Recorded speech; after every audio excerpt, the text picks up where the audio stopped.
Assalamualaikum warahmatullahi wabarakatuh. Perkenalkan, nama saya Rizky Setiawan dengan NIM 122370163.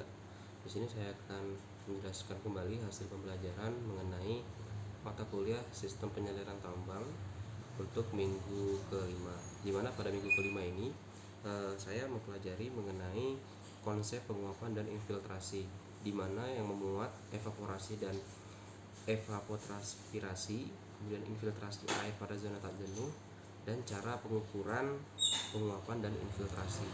Nah, untuk pertama itu jenis penguapan. Dan di mana jenis penguapan ini ada evaporasi. Nah, evaporasi ini merupakan penguapan air yang terjadi langsung dari permukaan air terbuka seperti sungai, danau, waduk, atau kolam penampungan di tambang. Untuk faktor-faktor yang mempengaruhinya itu ada suhu udara, kelembapan udara, kecepatan angin, dan luas permukaan air. Untuk yang selanjutnya itu ada evapotranspirasi, yang dimana merupakan kombinasi antara evaporasi dari permukaan tanah dan transpirasi dari tanaman. Evapotranspirasi ini terjadi dalam dua proses utama.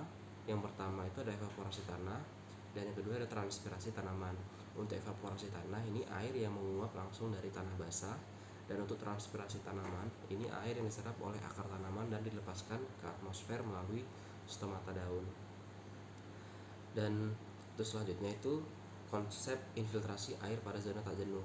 Nah, di mana infiltrasi sendiri ini adalah proses peresapan air dari permukaan tanah ke dalam tanah. Nah, dalam tambang, infiltrasi ini berpengaruh terhadap keseimbangan air tanah dan potensi limpasan permukaan. Kemudian untuk zona tak jenuh ini adalah bagian tanah di atas muka air tanah, di mana pori-pori masih berisi campuran udara dan air. Nah, air yang masuk ke zona ini akan meresap lebih dalam hingga mencapai zona jenuh dan menjadi bagian dari air tanah. Faktor yang mempengaruhinya itu ada jenis tanah, struktur tanah, intensitas hujan, dan vegetasi. Nah, untuk contoh dalam tambangnya sendiri, pada tambang terbuka, nah zona tak jenuh ini sering terbentuk di sekitar lereng pit yang menyebabkan potensi rembesan air ke dalam pit. Dan selanjutnya itu pengukuran, penguapan, dan infiltrasi.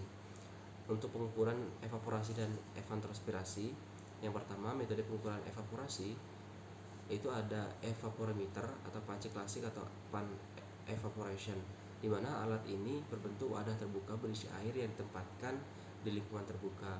Kemudian ada alat lysimeter digunakan untuk mengukur evapotranspirasi pada lahan vegetasi. Kemudian metode empiris. Nah, untuk metode empiris ini menggunakan persamaan matematis berdasarkan data suhu, kelembapan, dan kecepatan angin. Untuk pengukuran infiltrasi itu ada infiltrometer. Nah, alat ini digunakan untuk mengukur laju infiltrasi air ke dalam tanah. Kemudian ada parmeameter dan ada perhitungan empiris juga. Untuk perhitungan empiris ada metode Horton, metode Grand AMPT, yang mana menggunakan konsep gradien tekanan air dalam tanah untuk menghitung infiltrasi. Mungkin sekian materi yang dapat saya sampaikan mengenai pembelajaran mandiri. Kurang lebih saya mohon maaf. Wassalamualaikum warahmatullahi wabarakatuh.